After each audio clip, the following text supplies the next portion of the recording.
واخيرا هنجرب ايس كريم فرايداي. رحت السوبر ماركت وحاولت اشوف ايه الحاجات اللي نزلوها، وعلى قد ما اقدر حاولت اجمع الحاجات المتاحه، والاسعار بتبتدي من 5 جنيه لغايه اغلى حاجه تقريبا عندهم هي ال10 جنيه. اسعارهم حلوه جدا بالنسبه لمنتجات الايس كريم الموجوده في السوق، وكمان الكواليتي حلوه قوي. فتعالوا نجرب. اول حاجه هجربها من فرايداي هي الفانيليا. تعالوا نشوف شكلها عامل ازاي. للاسف سايحه بس.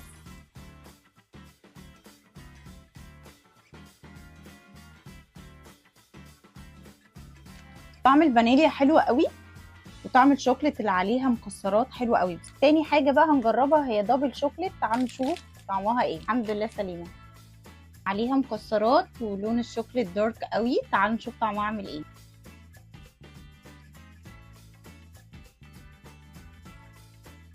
شوكولاته وكريمه، ميكس الاتنين.